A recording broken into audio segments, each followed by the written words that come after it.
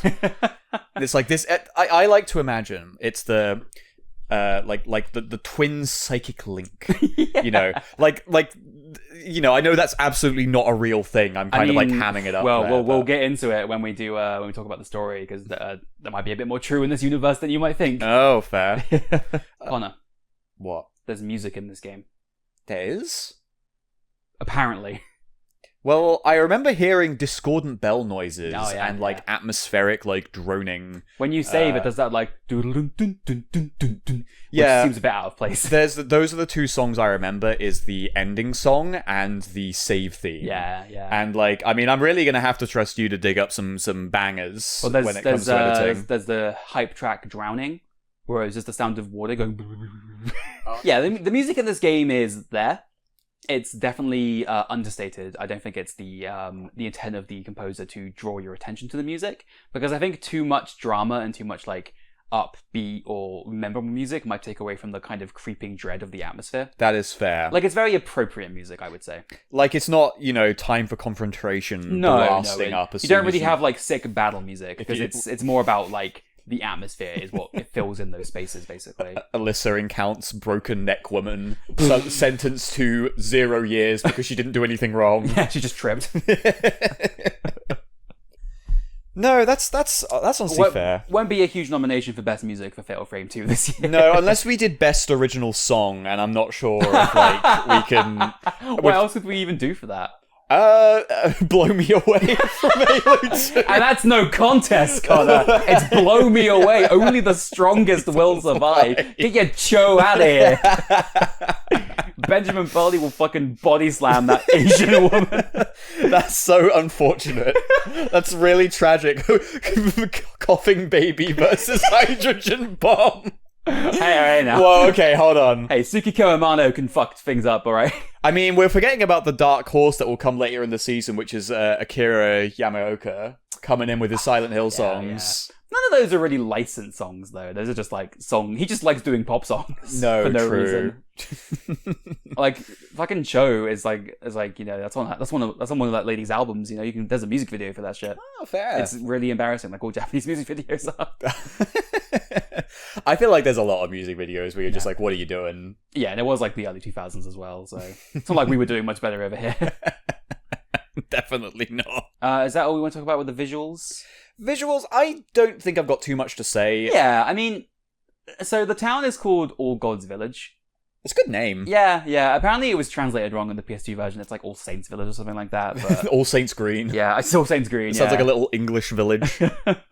I forget the details, but other than that, it's I vastly prefer the way this game is structured as opposed to the single mansion of Fatal Frame 1, which is big enough to be equal to all the levels in Fatal Frame 2, but it's like a single area, so it's really easy to get lost. Yeah. And also the game has fucking random encounters with ghosts, so it's just wandering around and suddenly like Sword Man appears, and it's like, for fuck's sake, leave me alone. I'm trying to go find these masks. Get out of here. Get out of here. So yeah, I think the visuals in this game work really well for what kind of game it is, but it's not like the sets are like super amazing or anything. With a few exceptions, I think the Dollhouse is pretty good, but... That's fair. Yeah. I do like the temple. That's actually on top of the hill. All the stuff that's like classic Shintoism is really fascinating to look at. Yeah. It's just cool, you know? Well, you see a torii gate and you go, ooh. Well, there's a lot of torii gates around, but I expected to see less for some reason. Yeah. Because when I did a little revisit of this to familiarize myself, there was a point early in the game where you see a torii gate which is like bent and tilting backwards. Yeah. And that was kind of my first indicator of like, oh, well, you know something bad's gone down because the torii gate is busted here. So Well, do you know what the significance of the torii gate is in Shintoism? Well, I believe it's to do with crossing over to the other world. Yeah, that's exactly right. Yeah, like crossing. That's why it's always the entrance to shrines, because you're crossing over into the spirit world. This is a chapter based game. It's a level based game. Mm-hmm. I did consider going through all the levels and talking about them, but I kind of feel like we're moving away from that as a structure in recent episodes. A bit. I mean, I'm at the time of writing, I'm still umming and erring about what we're going to do about Halo 2, because I go on a long talk about those Halo 2 levels, and I'm not sure if it's warranted. So what I decided instead would be a better idea, so we could kind of dissect a little bit more of the actual good parts, the memorable parts of this game, is to talk about the individual houses, because while not every level has a unique house, each house is unique in and of itself and has its own vibe and aesthetic to it. That's the thing, because I will agree with you on that one when it comes to, like, you know, layout and like, you know, the fact that each house it belonged to a particular individual and it's reflected in their belongings and what's inside them. I think it's just that a part of my inner soul is fighting against the idea of they're all unique because my memory's going, you just remember brown. It's all brown. And I'm like, no, they were different. They have their own ghosts and they have their own contributions to the ritual. Let me be fair. Come on. Like, I don't want this episode to be optimist versus pessimist, you know. I'm trying to give this game let me enlighten you about the houses, right? Because Crimson Pill me. I'm gonna rank the houses for you, Connor. There's 4 houses. Oh, yeah. There's the Osaka House, which is the house which you enter in at the very beginning of the game, where you fight the prospector and his girlfriend. Yeah. There's the Kiryu House, which has the film projector and is also more commonly referred to as the Doll House. There's the Tachibana House, which is the fucking who cares house. And I wonder which one's at the bottom. The Osaka House. Ah. Swish, Connor. Ooh, I got you. And there's also Robot House. And there's Robot House. Damn that Robot House. They're always causing me trouble. No, the final house is the most important house. It's the Kurasawa House, which is the head mansion where the ritual takes place and where all of the bigwigs live, basically. It's where all the good shit happens. Yeah. So the Osaka House is... Who fucking cares about the Osaka House, Connor? It's just the beginning, isn't it? It's the beginning. I mean, you have to go back there. You can find a secret tunnel which leads down to the tunnels underneath the village, of which there are many, apparently. And that's kind of cool. But the Osaka House doesn't have too much of note in it. Like I say, you fight the prospector and his dumb girlfriend. You can go back there for a sick-ass side quest later, where you get like a bloodied ring that was like, ooh, he was going to propose to her before he fucking killed the shit out of her. Ooh.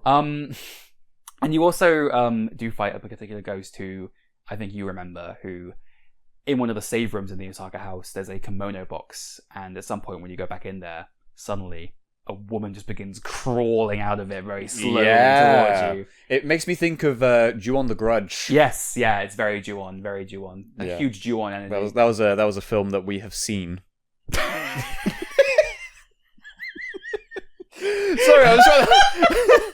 I was trying to make that more of like remember a nice memory that we had watching Ju-on the Grudge. Oh, it's a film that we have seen. Oh, what a day it was. Also around New Year's. Damn, huge time for ghosts, New Year's. Well, you know, it's where, you know, the old year dies and the new year comes in, right? There you go. Just like the girl from Ju-on the Grudge, she's dead. Yeah, she sure is. Yeah. Everyone fucking dies in that movie. They do. Like, that's a movie of everyone getting owned by ghosts. No one succeeds in that film. Well, I mean, yeah, sorry, not to overshadow The Osaka House, come on. Yeah, but like, it is a really cool bit where that girl just, like, crawls out of the box. And she's like, oh, I better get some good fucking fatal frames in for this. Yeah, she's a good fight because you can't actually take a picture of her apart from very specific instances. Like, you either can get, like, a brief, like, 2-frame shot when she's moving, or you have to wait for her, because she's an older woman. She's an older lady. Oh, yes. So her back isn't really doing her too well. So she's like bent over, so you can't really see her face. Her hair is draping in front of it. And then when she leaps up to attack you, she suddenly bends up, and you can see her horrible, hollowed out eyes. And that's when you get the best shot on her. Yeah, that's what I kind of like about this combat idea. It's the thing of like, okay, the framing of the shot's really, really important. Yeah. To like making the most out of this. Like, now that I think about it, while there are a lot of games about, you know, using cameras in order to, you know, take pictures and that's how you progress through the game, I don't think there's that many that actually take advantage so much of how you are supposed to take a proper photograph. Yeah. Like photography, like I mean, I know someone who is a photographer. I know a few people who are photographers, actually. And it's not one of those things that is easy. Like, people think it's like a nothing, it's like a nothing degree. It's like a nothing profession. Yeah. But framing and timing and like lighting and stuff. Yeah, lighting and comp, it's all important. And I like that this game actually does something with that. Yeah. You know, it's not like a binary point system of like, did you have Toad in frame enough in Mario Party? It's like, no. You gotta get that good frame. You gotta get that lady's crazy face. Yeah, that's the good shit. That's how you... That's going to be on the front papers. Yeah, we need pictures of Spider-Man. We need pictures of broken neck lady. Now that's a game I want to see. Take pictures of Spider-Man. You need to take pictures of Spider-Man, get them to James Jonah Jameson. And he's like, I love it. You're competing with Peter Parker, but you don't know yet that he is Spider-Man. And if you get really good pictures, J. Jonah Jameson will kiss you on the lips. He will. Yeah. You're trying to romance James Jonah Jameson. No, that would be a game. Yeah. Okay, next is the Kiryu House, or the Doll House. Okay, so here's the deal. The thing in this town is to do with twins. And what you learn in the Kiryu House, where you have to fight 2 dolls, or a doll and a ghost basically, is that during a recent ritual in the past, one of the twins died. So the father built a doll replica of her to comfort the other remaining twin. But then over time, he began to realize that the doll was slowly being possessed by a spirit, who was then in turn possessing his daughter. So he tried to have the doll destroyed, but unfortunately was killed himself in trying to do so and became a vengeful spirit of his own. 12. And the entire progression through this house is basically having to battle this girl and her doll, and the doll doesn't take damage, but it can still attack you. So it's about trying to distinguish between the two of them and avoiding both attacks at the same time. Interesting. And the layout of the Kiryu House is really interesting because the Kiryu House and the Tachibana House are mirrors of each other. They are identical houses, but they're flipped basically. And there are 2 bridges connecting them that allow you to pass between the houses quite easily. But what you'd find is that there's lots of rooms that are dedicated to the ideas of twins. There's a twins room. There's a hallway called the Hallway of Contrast, which I always find funny to read. The Kiryu House is probably my favorite house in the game, my favorite chapter in the game. I think the atmosphere in that area is impeccable. It's incredible. I can't quite describe it in a way that gets it across, but it's very the thing about it is that the save point in this area is in the middle of the house. So if you are playing through this chapter and you've moved away from the save point, and like me, you are petrified of ghosts and you're being crushed by the oppressive atmosphere. To get back to the save point, you have to move back to the center of the house. And every time I had to do that in my original playthrough, fucking slew me. Because it's I hate being in there. They have this thing where, this is the house where you encounter the broken back lady. Yeah. Who, the way she spawns is that there's a staircase going up. And when you get to the top, the camera switches to a focus on this broken banister. And eventually, when you pass through there enough, you'll see the spirit fall down it, and you'll have to fight the broken back lady. Now I remember this lady well. Yeah, she's her entire back is broken, so she's crawling along the ground like a spider. Yeah. And, okay, so she is good, but the problem with her is that one of her attacks is falling on you. But every time she does, she kind of goes, "Ah!" She makes this really long falling sound. That's and what I remember. Repeating it kind of ruins the effect. Yeah. But what I really like about it is that when you're going back through that area, I'm not sure if this is true or not, but it always felt like there's a chance she's going to attack you again. And I was going back through it, And for one time I went through the door at the bottom of the stairs, the camera suddenly pulled back to show the bottom of the stairs. And I was just like, why are you doing that? Is something going to fucking happen? And nothing happened, but I was a wreck. And I was like, I got to stop playing this. I got to get to that fucking save point. But to get to the save point, I got to go down the hallway of contrast. And I'm like, anything could happen in here. It's awful. I feel like this lady repeating her attacks over and over again is the point where this game goes from having like a really interesting atmosphere to feeling a little bit too much like a haunted house. Yeah, you know, where it's like I gotta, it's looping the animatronic animation so that, you know. I'll tell you what though, it fucking works on me because the Kiryu House slays me. I can't fucking when I did it the first time around, I literally had to play through it in like 10-minute chunks where I'd make a little bit of progress and be like, all right, that's it, I'm done, I'm fucking out of here. Oh wow! Like it culminates in like you having to you go into a room which is called like the twins room, and it has like these two little like kimono, but like these two cushions for dolls for like people to sit on, and like in the back there are these two dolls that are like facing the door basically. Yeah. And the conceit of the level is that you have to find the missing parts of one of the dolls and restore them to it. And then sort of a stupid idiot puzzle for babies where you have to make them face each other and it takes 2 seconds and it's stupid. Whoa. But then the second you solve it, the second doll suddenly is actually the fucking doll that's haunted and just comes and leaps out at you. Whoa. And it's fucking awesome. I love the Kiryu House. It's incredible. I do. This is an area of the game I remember a lot better. Yeah. So I think I would agree with you on that, just purely because like it stuck with me. Yeah. I mean, obviously, I've got like my gripes with the broken back lady, who I just refer to as the stairs lady. Yeah. Well, it's annoying because there's the broken back lady, there's the broken neck lady, and there's the drowned woman. And they're all like vaguely similar in a way that it's easy to confuse them. Sorry, something about the name the drowned woman is really funny to me. Yeah, it's like the fart woman. The fart woman. Yeah. Stay tuned for context on that. Because right now we just sound like insane people.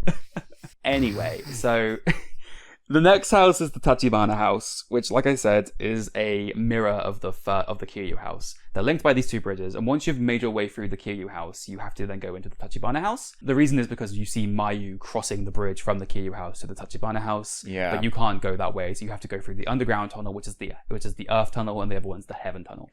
What's cool about the Tachibana House is that, for reasons that I won't explain quite yet, when you're going through the Earth Tunnel, you are spooked by a particular ghost who causes you to drop your torch and your camera. Oh. And you then proceed into Chapter 7, which is just called Sai, which is the name of the villain of the game.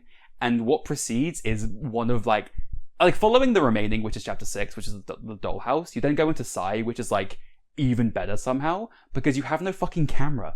Oh. You're being chased by the main villain of the game, and she's being a right dick about it. Because the premise of what's happening is that this ghost is slowly possessing Mayu. And so, like, you have sections where you have to hide in closets, and then the door begins to rattle, and you hear Mayu's voice being like, "Let me in, Mio, it's me, Mayu." And then if you open it, she fucking kills you. Oh, and it's my awful, God. It's horrifying, it's so good. Yeah, sorry. I'm gonna get a bit rambly now, but... No, that's fair. I mean, this is a moment of the game that's a big highlight to you. Chapter 6 and 7, they are the best chapters in the game by far. They're incredible. Oh, that's fair. You see, this is the awkward thing where it's like, I don't remember this that well. I mean, the bit after the dollhouse, the main bit I remember is the bit where like there's like you're separated by like a weird wooden jail, I think. That's chapter 4 and 5. It's okay. Yeah, because the structure of the game is you go to the Osaka House and then you have to go to the Kurasawa House, because the Kurasawa House is where you kind of learn about what the actual ritual is that the story is about. And that's when you reunite with Mayu, and then Mayu's being weird and she's acting kind of funny, you don't understand why, and then she like ends up in prison. There's like a jail in the back of the house that Mayu gets locked in, basically. Yeah. And you have to leave the Kurasawa house to go find a key for her, and she's like freaking out about it. She's like, "No, don't leave me. You promised you wouldn't leave." And she's being all dramatic, and you're like, "Shut up." That's why you're in prison, Mayu. And that's then the contents of chapter 5 is going to go find the key to get Mayu out, basically. So that's the Tachibana House. The thing that's weird about it is that the Tachibana House isn't Sai's house. But she's chasing you through that area just because they wanted a level where she does that, and they just chose the Tachibana House for that purpose. Like, okay. And it works. Like, it's a really good section, but it's a bit weird that she's there. I mean, property doesn't really matter when you're a ghost, right? Just like phase through the walls. Although for some reason, Sai's still got to rattle the doorknob and not just fly in like she usually does. Because she got to be spooky. She's got to be Mayu. She understands. Yeah, you know. she's like, she is loving it. She's had like 200 years to work on her spook simulator. Oh, yeah. Yeah, that gives you a lot of time to prep. Yeah. And she does great work. How many people do you think that they've been able to test this stuff out on, right? Because they've had a lot of time, but how many people go to the Lost Village? It really feels like from the ghosts you fight in the story that it's just the prospector and his girlfriend, because those are the only modern spirits that you fight. Everyone else is like from antiquity, they're like from like Victorian era Japan, but the prospector and his girlfriend were there recently. Oh, fair. I presume that's maybe more just a representation of like they didn't want to make many enemies that were outsiders, like they had the outsider enemies, and that was all they wanted to make. Okay. But as far as the game's events are concerned, they seem to be the only two other than Miyu and Mayu. Okay, that checks out. Yeah. And they didn't get very far. So they really didn't. No. Although, like, the boyfriend did make it to the Kurasawa house. Did he have the camera, or did he? No, he didn't have the camera. No. Whoa, my god! So the thing is that the story of them is that he goes there to prospect, gets caught in the curse basically, and then he's hanging out. And then his girlfriend's like, I gotta go save him, and she goes there. And then they meet up in the Osaka house, and he's like, stay here, babe. I'm gonna go fucking suplex a ghost. And he goes to the Kurasawa house and is then killed. And then goes back to the Osaka house as a ghost and then kills her. So that's why you don't fight him there. Because he died somewhere else. Fair enough. Yeah, sorry, there's a tangent on that, but that's their story. No, that's fair. Do you want to get us back on track? Yeah, so the Kurasawa house, Connor, is the final house that I'm going to talk about. It's also the location of both chapters 4 and 9. I see. So it's kind of like the last house and one of the earlier houses that you explore. Because, like I said, going there is really important for the early game because that's how you learn anything about the ritual, because that's where the head of the village lives, and that's where you find all of his archives, where he tells you about the Crimson Sacrifice ritual. It's where you get a lot of the background context to unravel what's going on in this town, essentially. Yeah. And also where you find Mayu in jail, which I just think is funny. This is like the grandest, the largest house, and lots of the rooms are dedicated to like Shinto worship. Like there's lots of like prayer rooms and like big like statues and altars and stuff. It's a very elaborate, grand space. I wouldn't necessarily say it's one of the better houses in terms of what you do there. The highlight is that you do get attacked by an unkillable ghost in one of the rooms that you have to avoid while navigating through the house. But other than that, it's mostly just good for the lore that you get. There's lots of good scenery. There's lots of like really cool colored colored lighting and like lots of like traditional Japanese statues and things like that, which are cool to look at. But other than that, it's good. It's good. It's good. And it leads to the final areas of the game. You have to navigate through that place to get to them, basically. Well, it's given it's chapter 9. Yeah, that makes sense.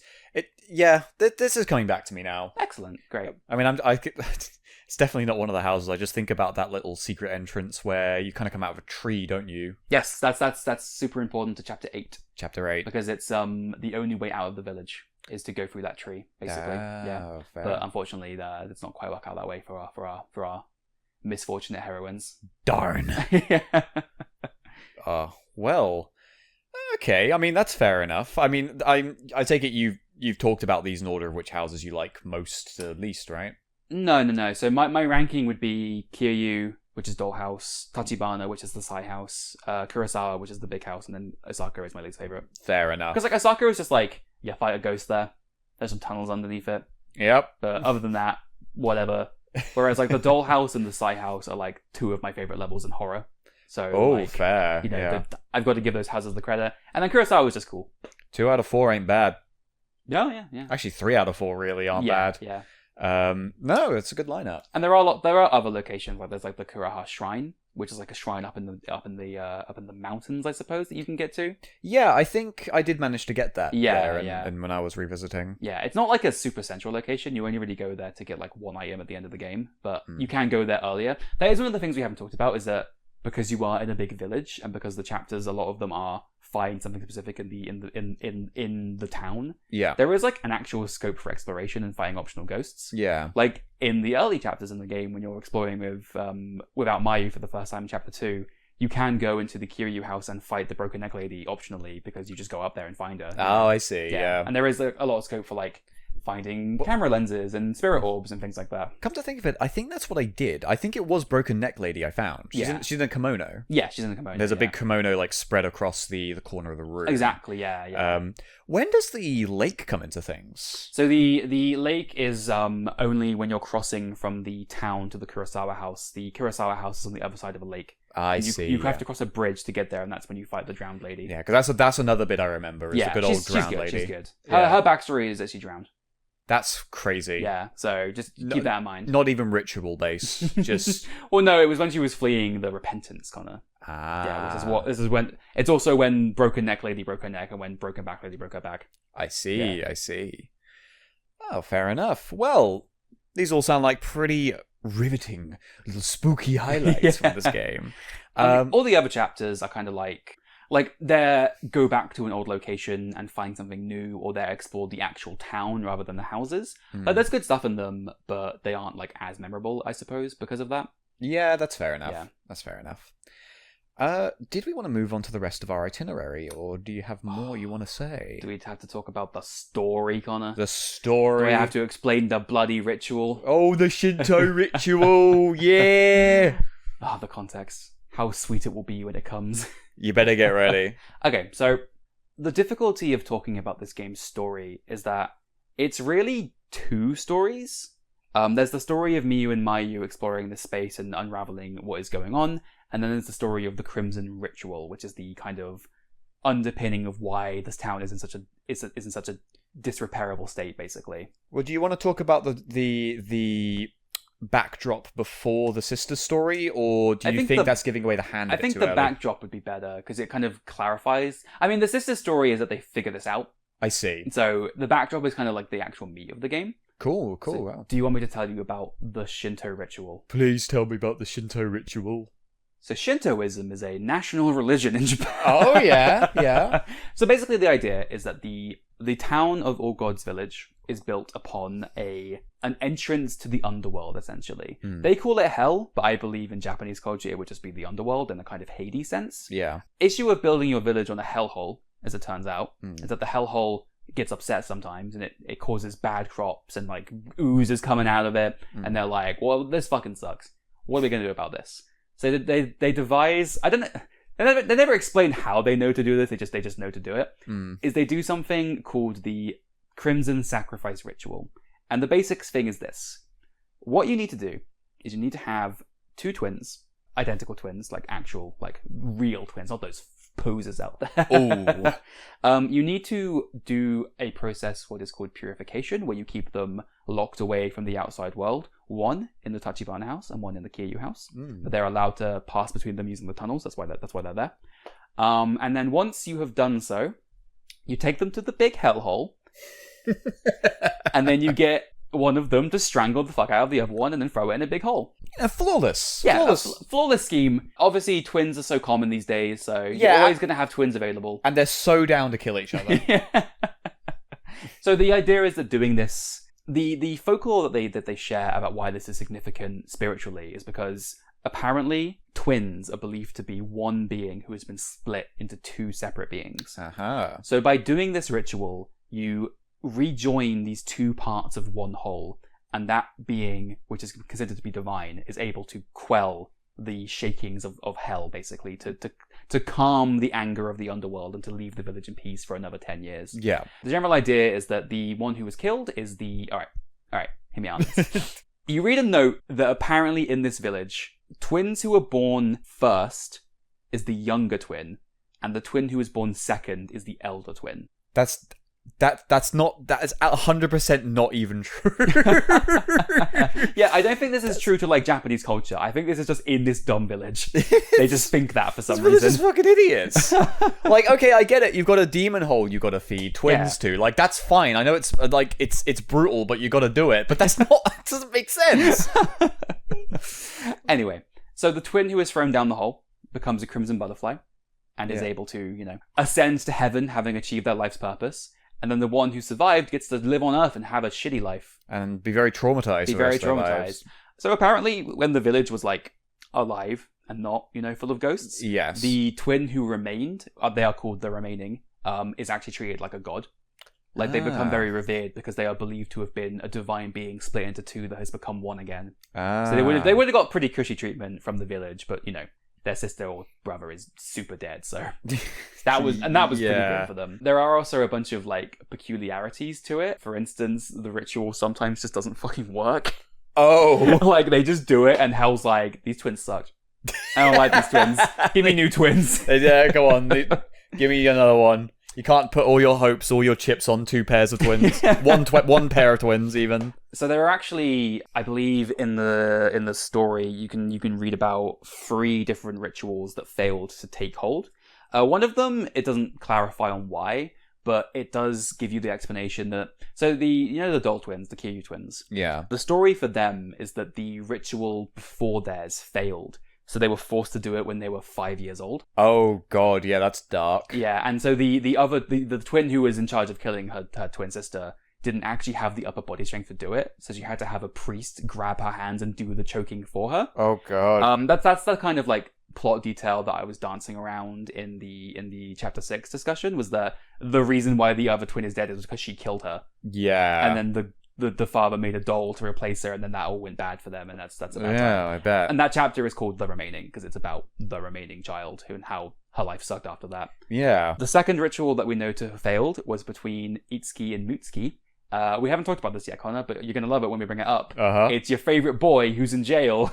Oh, the folklorist! No, not the folklorist. The little white-haired boy who you find in a prison. He's not the folklorist? No, he's Itsuki. Why did I think he was the folklorist? The folklorist is related to him. Okay. We'll talk about the folklorist in a bit. No, Itsuki, yeah. So he's the little boy who's in prison. Yeah, very early into the game, near one of the save points, you will find a little jail where there is a white-haired boy who's just sitting in there being like, oh, if you're lost on what to do in the game and you want to escape the village, talk to me and I'll help you out. Yeah, and very, very conspicuously, he does call you Yai.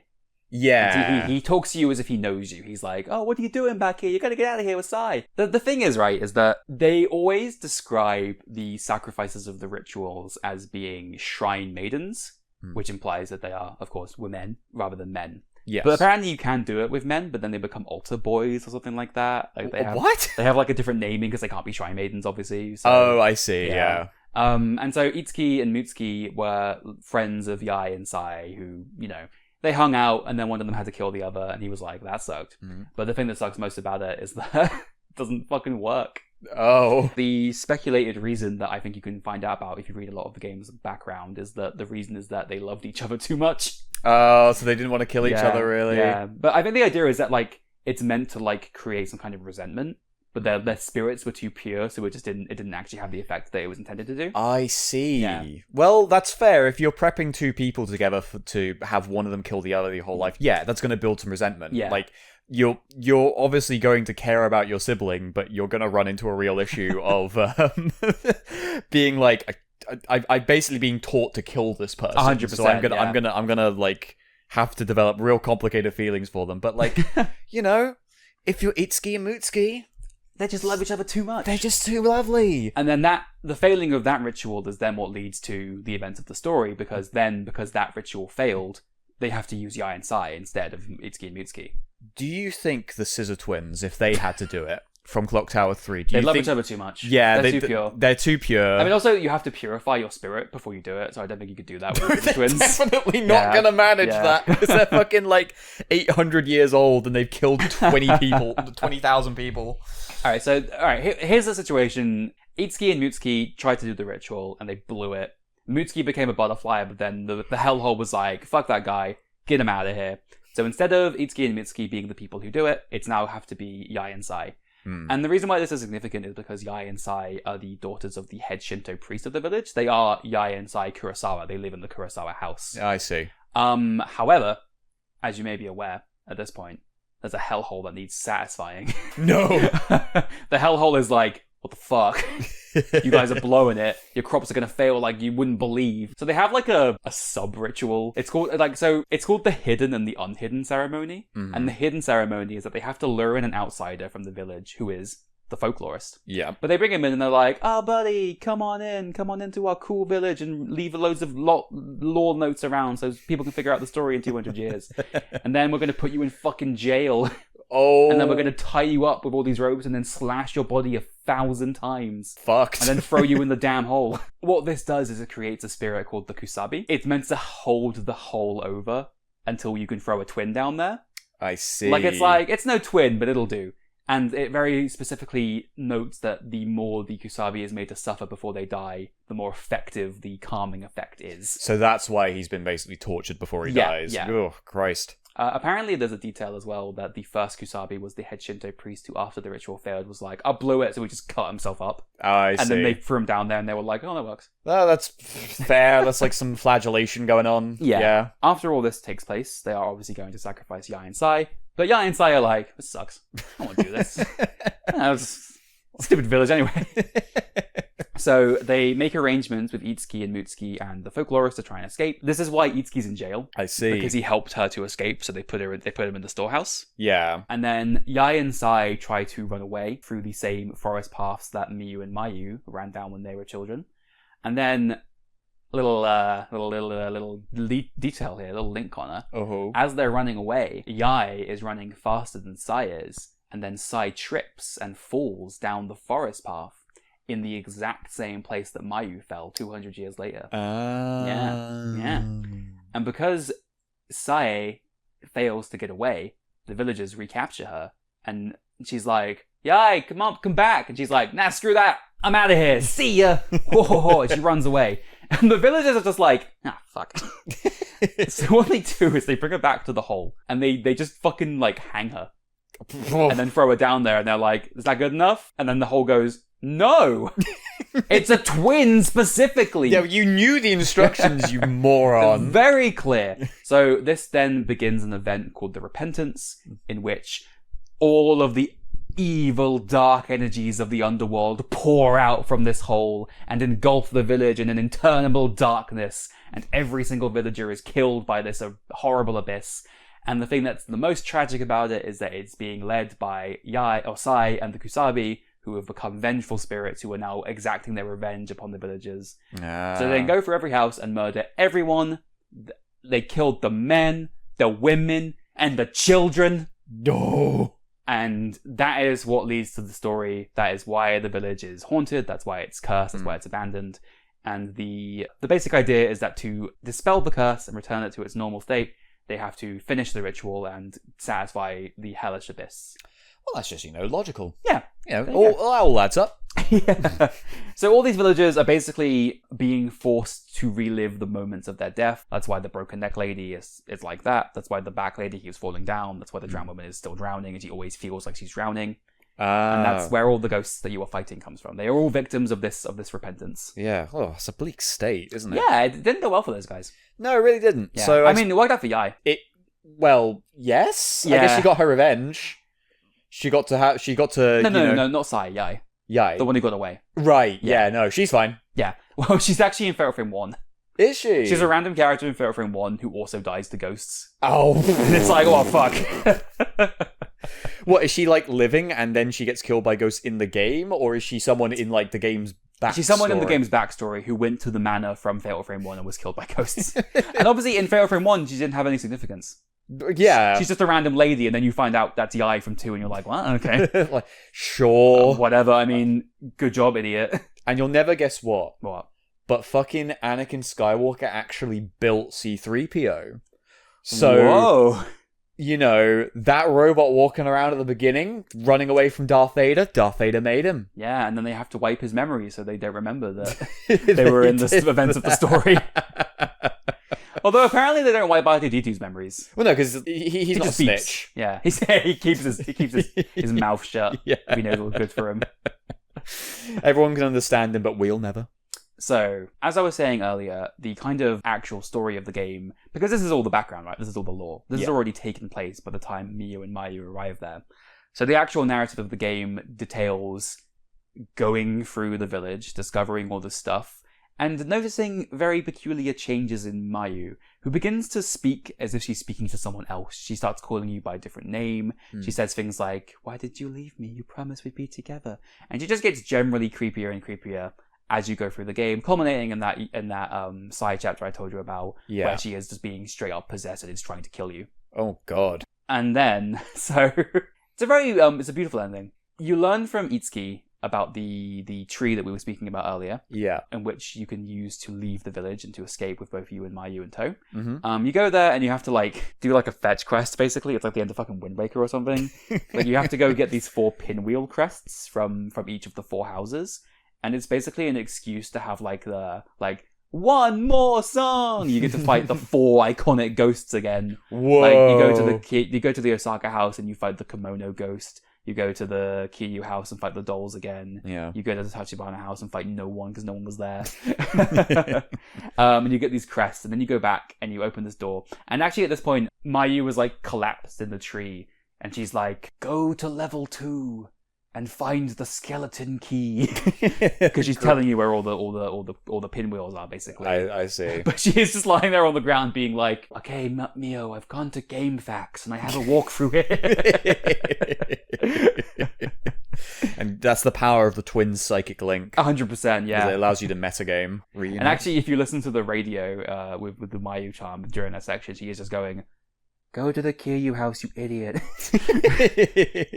How many times I gotta fucking tell you? Yeah, for God's sake, get the message. Keep up. Well, she's being awfully cryptic about it. She's like, "Behind the kimono. Doll. That's all you get." Figure it out. Yeah, idiot. So then you go back and you solve this incredible pinwheel puzzle that took me no seconds at all. Because it's fucking easy. It's just spin it like 5 times and you win. And then as you attempt to leave the village, a bunch of fucking ghosts rock up and they're just like, "Nah, mate, we're taking your Mayu. We're kidnapping her. She's coming with us." And they trot her down the hill. And then as Miyu, you can make the ultimate choice. You can either go back and rescue Mayu from what is assumed to be a sure and painful death, or you can go, "Fuck them," and just leave. Going the way of Sai. Yeah, no, of Yai. Of Yai, fuck. And so the leaving is considered by the community to be an ending, but it does result in a game over. It's basically like you are walking through the woods and then you get attacked by Sai, but then you wake up and you're outside and you're fine. And then it goes game over, and Mew's like, why put that there then? "Nah, because, you're a jerk." That's the ending. It's like you blew it. Go back and try again. So obviously what you actually end up doing is going back to the Kurasawa house to try and rescue... Well, it seems that way, doesn't it, Connor? Yeah. It seems like you're going to the Kurasawa house to try and rescue Mayu.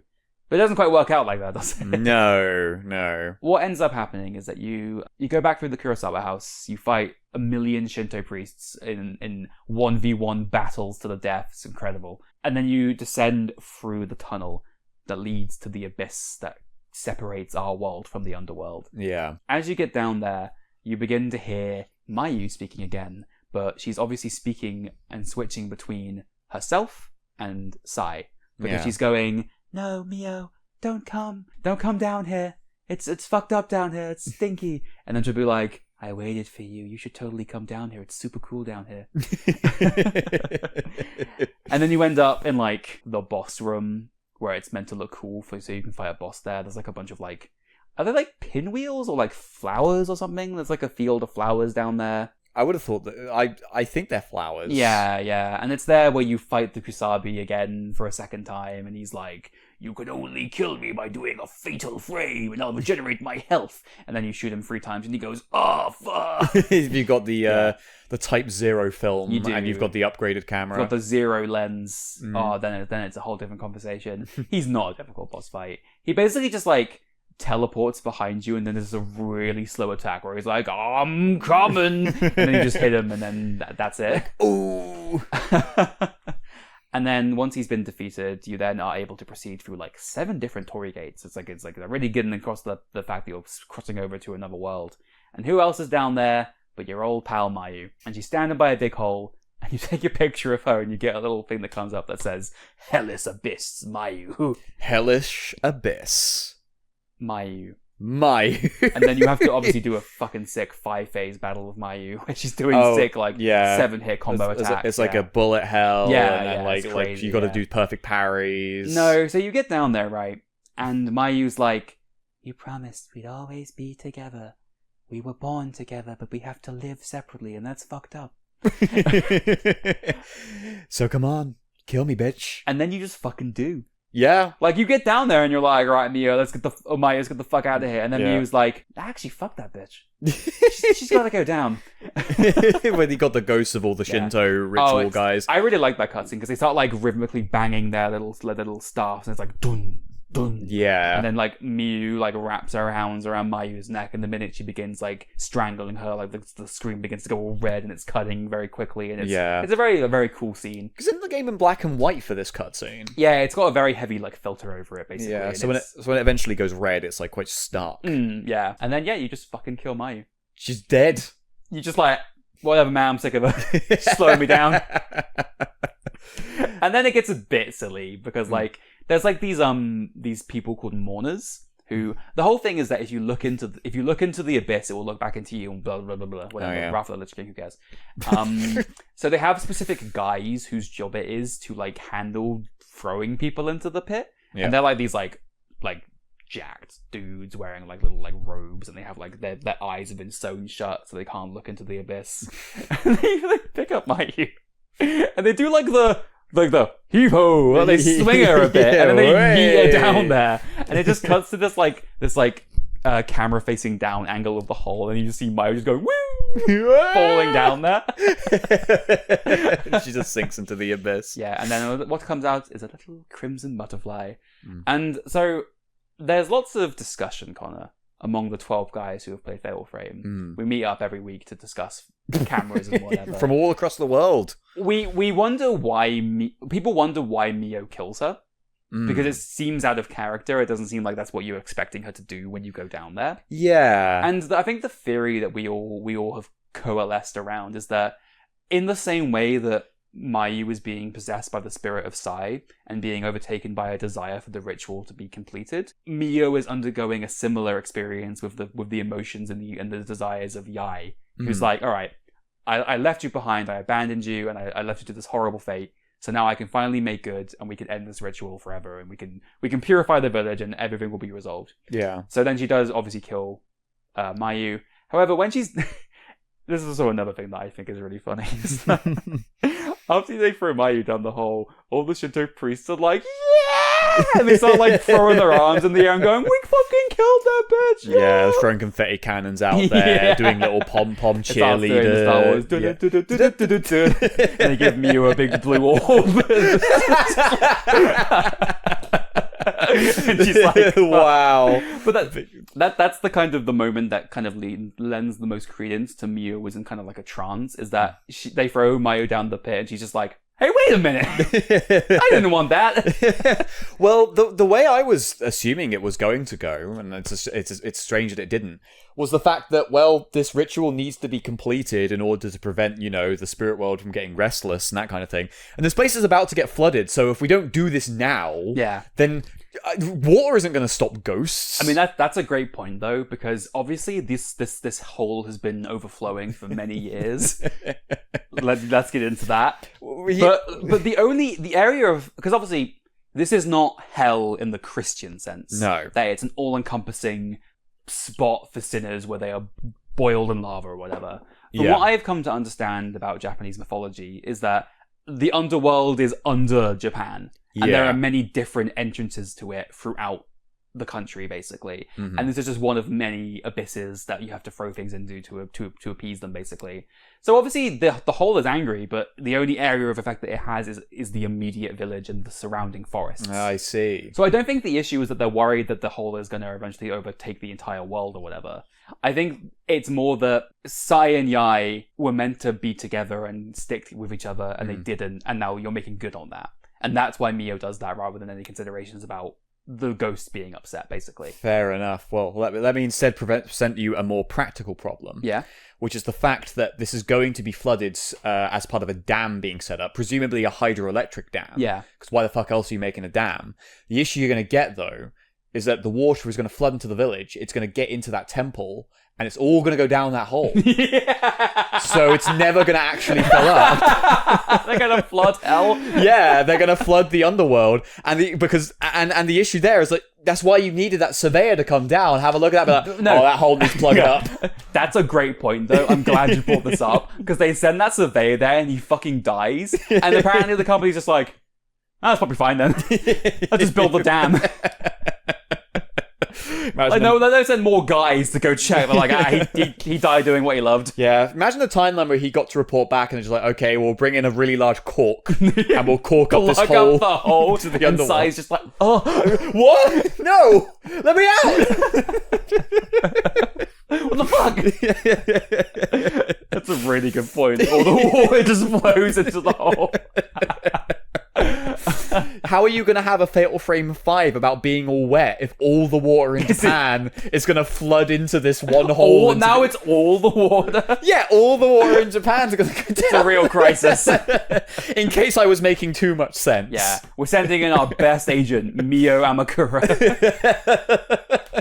She's got what it takes. Get her in that fan fiction, which is the Clock Tower Haunting Ground Rule of Rose crossover, or whatever it is, where they're all agents who are part of like a paranormal investigation team.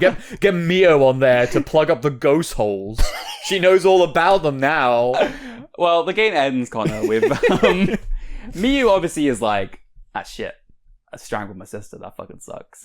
So the game ends with Mio running through the forest, chasing down the butterfly that is obviously the spirit of Mayu. Yeah. But she does not successfully catch it, because it flies off into heaven, and it's like, see you later, bitch! Should have brought a jetpack, idiot. Yeah. And this is when we begin to hear the opening notes of everyone's favourite theme song, Cho, by Tsukiko Amano. Yeah. Massive song. Yeah.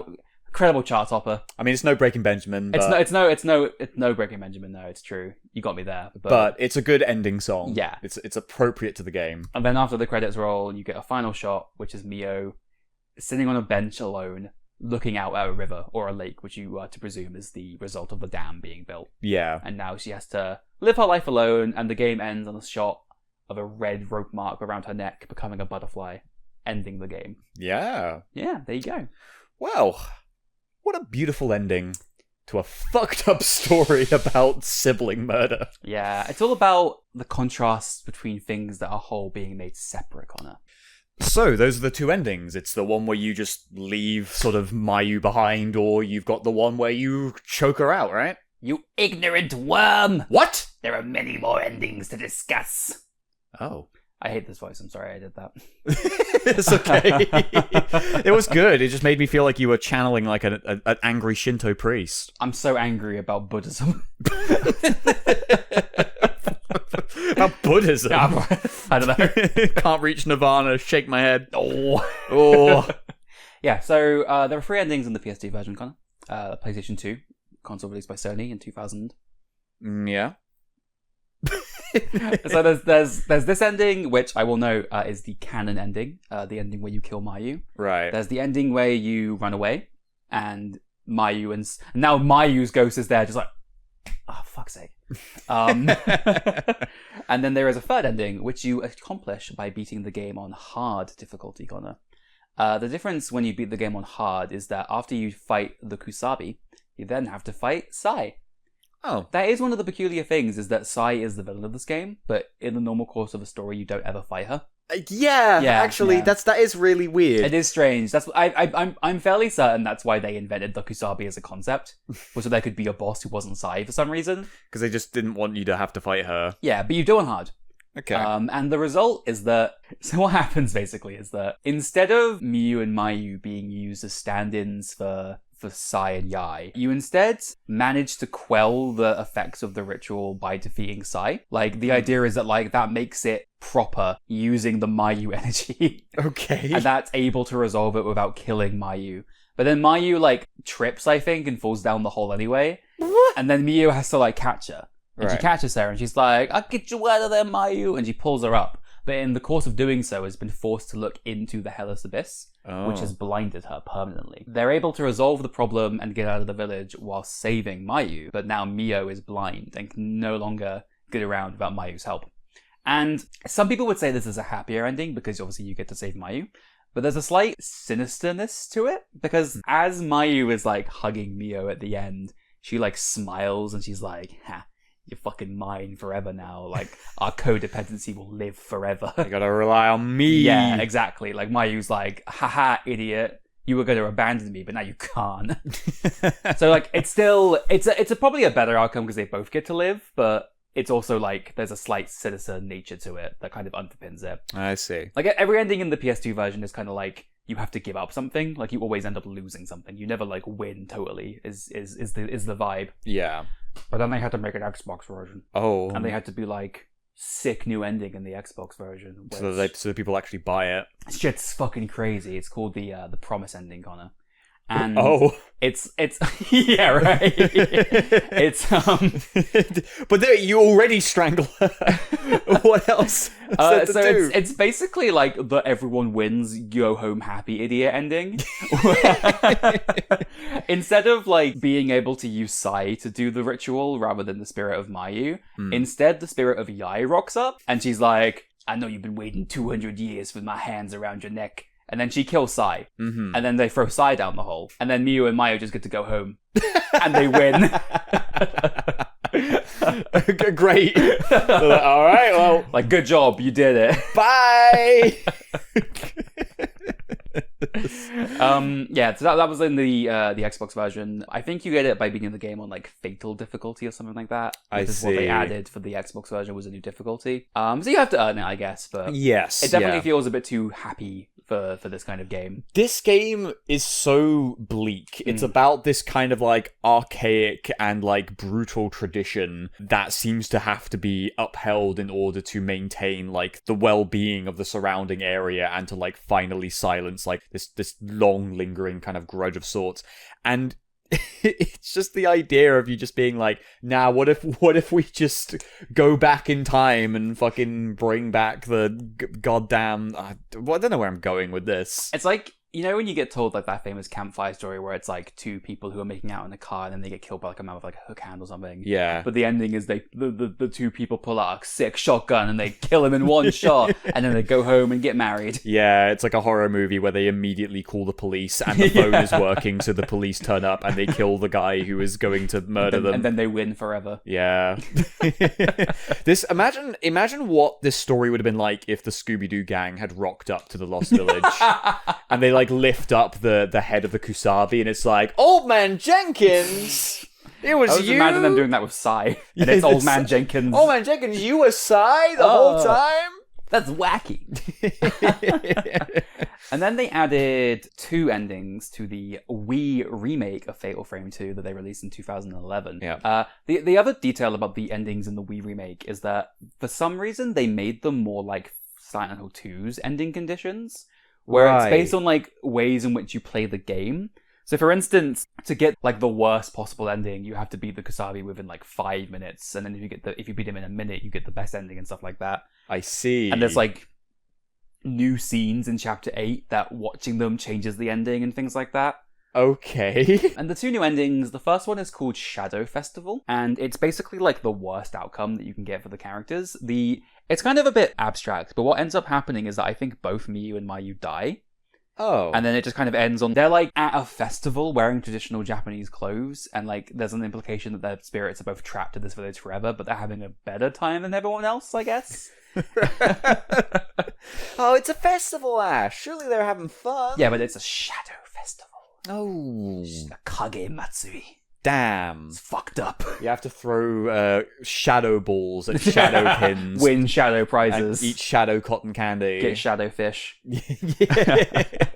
And then the last ending 6, is called Frozen Butterfly, otherwise known as the Mayu is fucked up ending. Oh. Where basically, I'm a bit lightheaded on the details, but what essentially happens is that Mayu turns Mio into like a frozen doll who she just takes care of, basically. I think the implication from what I watched is that Mayu fucking chokes out Mio. Oh. And then it just cuts to footage of her like putting makeup on Miyu's like body, basically, and being like, my Mio. Doesn't even chuck her in the hole. She's like, nah, I'm good. I'll just hang out with her here. God. Yeah. It's like a weird parallel to the twins' house with the making the doll and... Yeah, but she loves it. I kind of get the sense that the developers of this game were kind of sensitive to the criticism that the Xbox ending was too saccharine and too sweet and too happy. So they made two fucked up endings where things go worse for the 2 characters. Well, it just cements this idea that Mayu has to go down. Mayu's gotta go down. Like, don't feel bad for her because she hurt her leg. Mayu's a twisted fucking psychopath. Cut to Chris Redfield in fucking Eastern Europe, and he's like, I have to kill Mayu.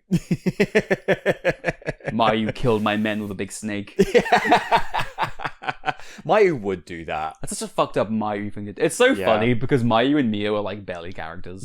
Like they have like very little personality. This is the thing. I feel like we're projecting a lot onto these two because they're very blank slate. They're very demure. Like I do feel bad for Mio and what she has to go through. Yeah. I mean, Mio like reacts appropriately when she kills Mayu. Like she's crying and like crying. Like I think it's more Mayu who's a bit dead. Yeah. Like, maybe that's appropriate for what happens to her character, but she's definitely like very emotionless and very bland. Yeah, that's true. Fucking psychopath is what she is. I also, this is like a weird tangent, but it's something that I wanted to bring up that I forgot, which is that like, this isn't like a story. This ain't no Forspoken, right? It's not like anyone in this game ever goes, and there are ghosts? That's crazy. Like, they get to the village and they get attacked by ghosts and they never comment on it. Like, you know what I mean? No, they're just don't. like, oh, fair enough then. Yeah, ghosts. We're used to this. We heard about it in stories. They're not like, oh, this is happening. No. It's like, Mayu, there's fucking ghosts here. Yeah. What's happening? There's like never a character who's like, I didn't even believe in ghosts. Like, ghosts are just assumed to be a natural part of the world. Mayu, there's ghosts. Yeah, that would really enhance. And they do, and I'm they gonna do mod that into my copy. And like Mio jumps into Mayu's arms and like holding onto each other, shaking. I just thought that was a curious detail. There's never like a piercing of the veil of no one believes in ghosts. You need to have. I mentioned Scooby. It's my second Scooby-Doo mention. Fixed camera angle, right? It's of a long hallway. There's like multiple parallel doors. You just see Mio running back and forth, being chased by ghosts. They just have made that gameplay sequence. They could have done it. Yeah, but it's like really slow. Yeah, it's super slow. Yeah, because Mayu and the ghosts are all pretty slow, so it's just like really like slowed down, distorted version of the hackety sax theme. Yeah, to make it dark and twisted. If you use the camera obscura once, it completely ruins the illusion that they're like going back and forth. Like you just see the dark void on the other ends. It teleports you to the other doors. You know, fun Mio. Yeah, come on, Mio. God, have a laugh. Have a Kit Kat. You only have to kill your sister. It's not that big of a deal. Well, she sucked anyway. So yeah, come on. You look what she's gonna do in the bad ending, right? So like, does Mio go home to her parents and they're like, "What the fuck's Mayu?" Yeah, and she's like, "Whoa, let me tell you." There are a lot of horror stories where as soon as you think about what would happen after the offense of them, you're just like, "What the fuck is gonna happen? Like, what's going on with you?" So Connor, that's the story of Fatal Frame 2, which I think is nice. That's not the word I'd use. It's a nice... Okay, I think it's a well-told, simple tale. Yes. It's not necessarily the most complex, mind-shattering revelation of all time. It's just a nice story about ghosts. I mean, that is the thing about this, right? Like, this is the issue with a game like Silent Hill 2 kind of, like, coming up and rocking up in its fucking Lamborghini, like, get in, bitch. Yeah. Is that then it kind of makes everyone look at horror games of like, okay, this has to be about something. This can't just be a story in a vacuum anymore. And this is a story in a vacuum. Yeah. You know, I mean, like, you could make the argument that it's about the horror of being a twin, I guess. Like, the way they talk about it is it's like, it's meant to be like, the energy of the game is about one thing being made into two parts and like the kind of the separation of these things. It's more like philosophical, I suppose. Yeah. But in the end, it's a story where it's about ghosts and they're upset and you make them not upset anymore. Yeah. Yeah. Like it's good. It's a nice, simple story. A simple, yeah, that's fair. I think nice just makes me think of like, oh, it's nice and it's quaint. It's a very and it's pleasant story. You have a little tea and biscuits. Lovely time for those guys. Yes, but no, I think that's kind of fair. Like it works for what it's going for. Like it Fatal Frame 2 has like a good premise and a good kind of, you know, structure. I think it's got like a good lore as well. I think it's fun to learn about the ritual and like the details of it and like why it fails and what it does and stuff like that. Yeah. I think that part of the story is compelling. And I think the ending is cool and it makes you think about like the characters and the ritual in a way that's more immediate and more like real than just things that happened in the past, you know? I suppose so, yeah. But I don't know, like... I wouldn't say it's one of the great video game stories. That's fair enough. And that's not because it's a badly told story, it's because it's not a very ambitious story. Yes, yeah. Which doesn't need to be. No, it doesn't. But also, I don't know. It didn't grab me in the same way as like the popcorn movie flick of Clock Tower did, or like the really effective kind of storytelling of Silent Hill. I don't mean to be like... It's like if you enjoy Ib, you know? Like you like a certain kind of horror story that isn't like crazy, but you just like it because it's like a simple pleasure, you know? Fair enough. But if you show it to someone who's not into that area, it's not going to have that much of an effect, you know? No, that's true. Yeah. I mean, I liked Halo when you shoot a bunch of guys, but that doesn't necessarily mean that it kind of resonated with you. What if we went to the Ark to stop the flood? Yeah. And like, it doesn't necessarily work for everyone, and that's totally fine. And then there's a reason why these games are niche, because they have a niche appeal. Exactly. Yeah. Exactly. Well, I mean, that kind of wraps up Crimson Butterfly with a nice red bow. You fool. What? There's so much more to talk about. What do you mean? Well, Connor, Fatal Frame 2, I would say, is probably the most iconic, the most popular, the most well-regarded entry in the Fatal Frame series. Yeah.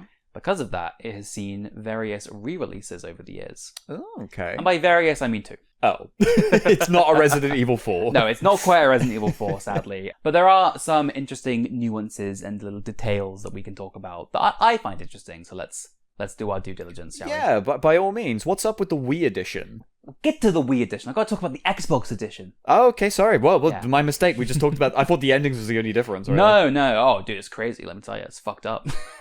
All the things they changed in the Xbox version. So the Xbox version came out a year after the release of the PS2 version, and followed a trend because the first Fatal Frame also received an Xbox port that had additional content. The basic gist of it is that it added a lot of like the graphics were better and the sound was improved, and it had like a mission mode that you unlock now, and there's like more costumes to get. It has another ending. It also makes a weird change to the camera, where instead of a charge where the camera charges up depending on how long you keep the camera on a ghost, it is now based on proximity. I see. So the closer you are to a ghost, the more damage you do.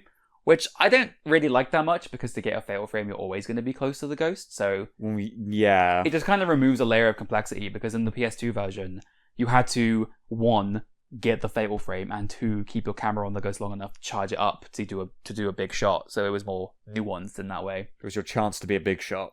Now was your chance to be a big shot, and the Xbox took that from me. And that is why Deltarune is not on the Xbox. God! Damn it! That one's nice. It's actually much cheaper to buy in the UK than the PS2 version is. I see. Which is true for both the first game and the second game. So if you want to get in, if you want to jump on Fatal Frame, don't do it, because it's going to bankrupt you. These games are expensive as shit to buy. I've ruined myself acquiring these games. And then, Connor, in 2011, Nintendo were like, you know what we need? Fucking a PS2 horror game remake for the Wii. Everyone keeps saying our console's for babies and grandmas. We need something mature. Well, check it out, we have Fatal Frame. What do you think? So, Koei Tecmo, as they had become by this time, no longer just Tecmo, developed a full remake of Fatal Frame 2 for the Wii, which was released in Japan as Zero Shinku no Cho, which means Deep Crimson Butterfly. Ooh. I know, it's fucked up. Fuck. And this is a much more comprehensive reimagining of the game, which has its benefits, it has its upsides, but also it fucking sucks. Yeah, we got our hands on with it a little bit earlier. So the benefits is that they've made a bunch of little changes to the layout of the village to expand it. There are more places that you can go to. You can go to the riverbank by the Drowned Woman's Bridge. You can go into the garden in the Osaka House. There are more areas, more scenes, more stuff, more camera lenses. Actually, one of the winning things that's a bit more controversial is they actually redesigned Mio and Mayu to look much older. I see. Yeah, because in the PS2 version they look they have very soft, round faces. They look like basically children. Whereas in this one, they look much more like teenagers, I suppose. Do you think that's closer to the intended vision, or do you think it's them bungling up something that was originally part of the old design? They've never clarified. Because, I mean, I want to be cynical and say that given the direction that Fatal Frame series eventually takes, wow. I feel like aging them up was their way to kind of make a get out of jail free for them to be fucking weirdos. Maybe, yeah. I want to give them more credit than that, but that could be why they did that. But I mean, them being young didn't stop them from being creeps anyway. So no, true. We've seen the costumes in Clock Tower 3. Yeah. So which I know is not the same company, but it's the same kind of principle. So yeah, those are the nice changes. They have new endings. It's a very comprehensive remake. There are 2 problems though, kind of just 2 small little problems. Oh, 2 of them. Okay, just 2. The first is that this is going to be a bit harder to explain. The first is that it doesn't have fucking fixed camera angles anymore. They fucking blew it. They took everything from me, and I had nothing to begin with. All right, so I'm gonna try and make a spirited defense of fixed camera angles. Yeah. So in the original PS2 Fatal Frame 2, Crimson Butterfly, Xbox version. Yes. They had that. The fixed camera angles, I felt, made those environments come to life. They made these dilapidated monochrome houses have so much more character, and they added so much more like energy to the horror because the camera was able to frame rooms or change in certain ways to evoke feelings and to create effects that were very effective to my eye. Yeah. On the Wii version, because the camera is behind your back like an RE4 style, they are no longer able to do that. So every ruined, empty room feels like a ruined, empty room. And there's no sense of place or imagination or playfulness with the camera. It's just, this is what it is. Yep. Check them out. This is already a problem I was finding with the base game. I imagine this would make this even worse. Yeah, it definitely does nothing for like the vibe of All Gods Village. The other problem with the fixed camera angles being gone is that in the PS2 version, because the camera is being fixed and they always know where it is, they always had like ghosts in the background. Like you would be walking down a street and suddenly the camera would cut and there'd just be someone at the very end of the corridor who would slowly walk away. Yeah. In the Wii version, to kind of rectify this, they took two approaches. The first is that some ghosts will just do their animation the same as they did before, but because the camera is where it is, you just usually miss it. Oh, you just don't see it. It's just like, unless you like happen to turn and look at it, you just don't know you just don't see any of that shit. I see. And then the other ones where they couldn't do that, they actually have to just cut to the fixed camera angle. Oh, and they just go boom. Yeah, the game just like suddenly takes the camera away from you, just shows you a ghost, and it makes it so like pop-up horror. Like it's just like boo! Wait, check like, it out! Yeah, rather than before where it was like, oh, there's a fucking ghost over there, holy shit. Like it does so much to damage the horror of this game. It makes it so much less scary. I don't know what they thought it brought to the table, other than they just had to do it because it was a more modern game. Like, it has no benefits as far as I'm concerned. Like, I will accept that the RE2 remake is a good version of that game, and they did so much work to preserve the horror and to enhance it with that camera angle. Fatal Frame 2, they did none of that shit. They were just like, the camera's here now, get over it. Yeah. It's less refined. It's a less refined way of adapting things to more modern sensibilities, right? And it doesn't feel like they saw that as an opportunity to kind of rework the horror. They just thought, we can't make a game with fixed camera angles anymore, so we're just going to put the camera behind your back. Yeah. I mean, it feels a lot like Resident Evil 4. It's got it's got tank controls in it. It's weird because it's not over the shoulder. Mio's in the center of the screen. Yeah. And our dumb head's blocking stuff all the time. That's true. Like there was that bit when we were in the Kurasawa house in chapter 3 when you go through a door and you see like Saya on the other side of some like folding screens. But in the Wii version, you couldn't see her because your head was blocking her. Yeah. So it's like, oh, okay. It's like, oh, there she is. Wow. The second massive gameplay issue with the Wii remake is that it uses the Wiimote for camera controls. And you might think to yourself, you might be living in a beautiful world, viewer, where you think, oh, dude, that Wii version of RE4, that was tight. You could just like point the camera like whap, whap, whap, and you could kill things like it was no one's business. Yeah. However, the Fatal Frame developers, quite wisely, I think, like on the face of it, said, if you have like IR pointing in this game, it's going to be too fucking easy. Because you could just like blam ghosts like you wouldn't believe. Not a complaint for me, but...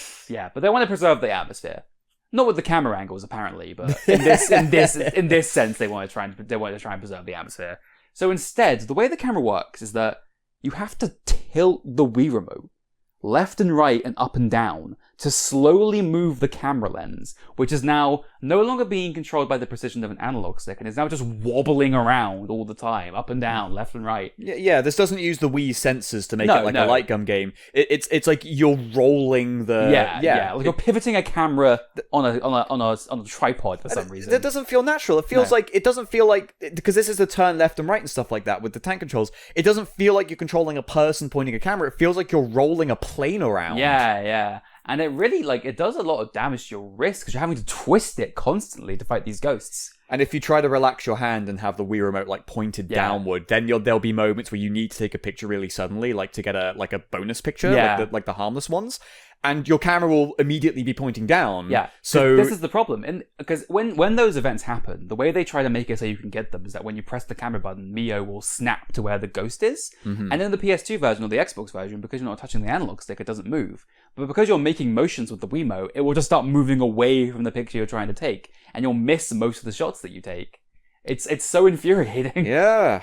Ugh, God. The Wii version also has tank controls. It does because when the original doesn't. But you love tank controls, Ash. I love tank controls in fixed camera angles because they're the only way, they're the best way to solve the problem of the perspective changing the direction you go in. And that's the only context in which they make sense.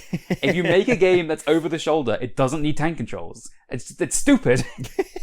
I don't know what they were thinking. Well, they blew it. It sounds like they did. Well, that's the Fatal Frame series, is it? There you go. That's Fatal Frame. It's only for me. I'm the Fatal Frame person. But yeah, I will have to confess that while I do think this game is like pretty damn solid, I think it's got its own merits. This is just one of those games that just didn't quite inspire me like some of the other horror picks did. Yeah, that's fair. Like, it's as I was saying slightly earlier, it's not quite a popcorn flick kind of like so bad it's good game like Clock Tower. Yeah. But it's also not particularly refined like something like the Resident Evils or Haunting Ground were. Yeah. Where they managed to like be like really solid examples of survival horror. Yeah, I think this is the point where I cut too close to the bone. I think this is when because obviously we played a lot of horror games of this type because I'm a big fan of them. But I think here is when I delved too deep into the niche. And I pulled out a game that's for genre fans and not for people who are just kind of into it but not super into horror games. Well, maybe, but it had good intentions because of the camera mechanic being kind of like a first-person shooter. Yeah. And it is probably, in my opinion, this is the most unique of all those survival horrors, I think. I would say that this is my favourite combat in a fixed camera angle horror game. Interesting. Because it's like the most in-depth. It's not like you just shoot. Fair enough. Yeah, no, I can see that. And that's kind of why I was like quite on board to like give this a proper shot at first. Yeah. But I think its narrative and its like world and it's sort of what it's trying to say is fine. But it's not Silent Hill 2, it's not Resident Evil 4. Yeah. It's not even Rule of Rose, which is like wacky.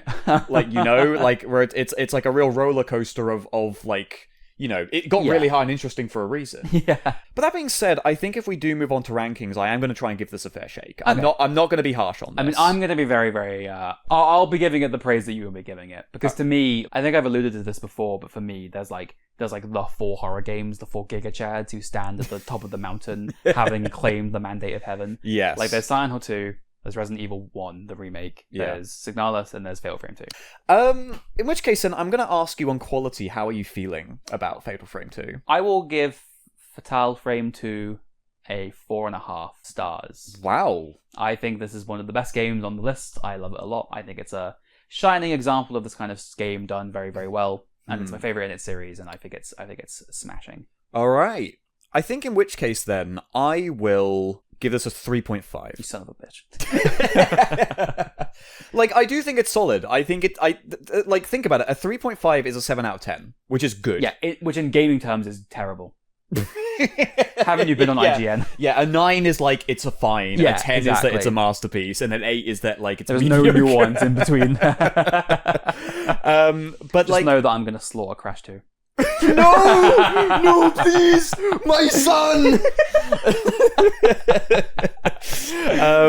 But no, I do like I do think that this game is like really solid. It's really well put together. There's just quirks to its design that like don't quite. You respect Fatal Frame 2 from a respectable distance. Yes. Yeah. What about interesting? I'm gonna give it a 3. A 3? I think it's just a good ghost story. It's like if someone told you a cool story and you went, "How interesting was that?" on a scale from 1 to 10, and you're just like, 7. I don't know. Yeah. Well, like it's not like this game means anything about the industry. It's not like it does anything particularly crazy. I just think it's a well executed version of what it is. Yeah, if we had been doing more than just Fatal Frame 2, if like we'd started with 1, I think this would have scored a lot more low on interesting for me. Okay. But because this is the only Fatal Frame example, I'm going to say overall the same score and give it a 3. Okay. Because I think this, its combat style with the camera thing, I think it's a brilliant idea. I think that's cool. I think the setting's really interesting. Well, that's the thing, right? I think we've talked about this before, but it's the problem of like, if a game wasn't interesting, it wouldn't be on the list. That is like true. they're on the list because we find something interesting about all of them. Yeah. So 3 is like a middle of the road of a pack of games that are all interesting in some way or another. Exactly, which means that it's kind of on the lower end, just kind of by default. Yeah, but it's a cool game, but it doesn't like change the way you think about anything. It doesn't have like these crazy themes that dig into your very core. It's a cool game. Yeah. In which case, then, how are you feeling on fun? It's like a 2, 1.5. You reckon, really? This is another one of those games where it was like, I felt like I had gone too far. Like, I felt like I could feel that you weren't vibing with it, and I was just like, oh, okay. Yeah, at first, I was thinking it was weird we were jumping to Fatal Frame, but I actually think this is the perfect companion piece to the Halo 2 episode. Yeah. Because this is another game where, like, we played through a whole chunk of it, and yet I don't remember a whole lot about it. Yeah. Upon that initial playthrough. And I remember being kind of tired and not really talking about it much once we were done. And I think because of that, yeah, I think I would say, like, a 1.5 as well. Yeah, Like, it wasn't because it was, like, irritating or, like, badly designed or anything. It's not my taste, right? Like, if I'm someone who doesn't like tea, heaven forbid I'd live in that world. If I was someone who doesn't like tea, it doesn't matter how well you brew it or how much sugar you put in it. If I don't like it, I don't like it. Yeah, right? It's one of those things that's interesting about doing this kind of show in this kind of way. Especially since at the time we weren't thinking we were doing it to make a podcast, we were just doing it for fun. Yeah. Where, like, there was, like, a certain, like, starry-eyed nostalgia or a idealism to it. Yeah. Where it's like, I'm going to bring all these games I like, and my friend and I are going to play them, and we're going to have a great time. And then your hopes are dashed upon the rocks when you realize that your friend doesn't play these games for a reason. Yeah. And, like, they wouldn't have chosen to play it by themselves, and they're not going to have as good a time as you are. This feels like if I tried to get you to play Tiberium Sun. Yeah. Where it's like, there might be bits of post-apocalyptic sci-fi you would like, but it wouldn't be to build tanks and for... And you know what's just weird about it?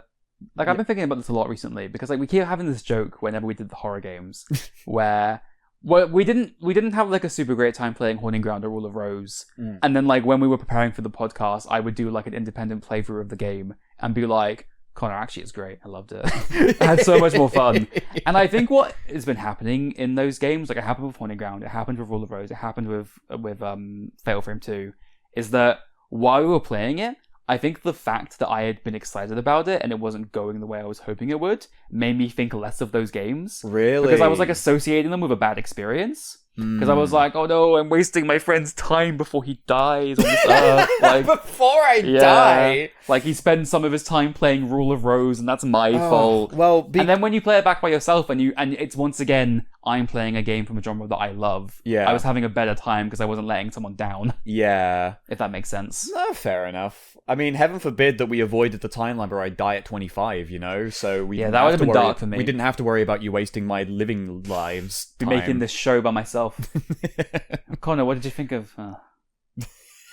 Man. Oh no. Oh well, we need to bring the good guys. We need to bring the good times back, Ash. Yeah, we've been having a terrible time recently. Honestly, it's been shocking. We haven't had a good episode since like Balan. No, we need something that carries that kind of energy. Something. And do you know what was big about Balan? What was that? That was game 10. Yeah, we need a big game 20. If you ask me. Big game 20, but when we say big, we're not talking like popular. We're not talking like tentpole. Whatever. We've reviewed those. That's fine. We're talking philosophically. Yes. A game that is big in terms of its impact on our hearts and our souls. Yeah. Something that inspired joy and fascination that we found, like, that really hits the peak of that interesting category while still just being one hell of a blast. So this is a game about love, Connor. Indeed. That we played during the summer of love. The summer of love, baby. It's beginning yet again. Yeah, you ever heard of a little company called Punchline? That I fucking buried in the dirt because they made Rule of Rose? Guess what we're reviewing for episode 20? You remember when you listened to the Rule of Rose episode and it was really awkward because we had to keep referring to a game we hadn't covered yet that no one's ever heard of? Now you get your context. Next week, Tulip. The summer of Chew. Yeah, now you'll figure out what the hell we're talking about. And you won't be disappointed, I assure you, my friends. We can't let Tulip down. No. This is the most important thing we'll do in our lives. We're going to nail Tulip. We're going to nail him to a cross. Tulip Boy died for your sins. Thank you so much for listening, everybody. There will be more episodes of the show available on the ending screen and in the description if you are interested in more. We've got a real back catalogue now. We do! There's a litany of like 17 horror games and 2 tulips. Yeah, with 19 episodes to go and a 20th one on the way. I promise you, the horror games are almost over. Yes. This is the last non-Resident Evil or Silent Hill horror game, I think. So true, yeah. Please look forward to the list being good again soon. Well, in which case then, I suppose we'll leave you there. Yeah, thank you so much for coming to my rambling party talk where I'm just wildly waving my arms around and going on about Mayu. Your perfect revenge for my Halo 2 rant. And next week, we'll be brought back together. Thank you once again. Have a fantastic evening. Ciao. Don't die. Cho. Don't Cho. Don't Cho. Listen to Cho. It's a banger.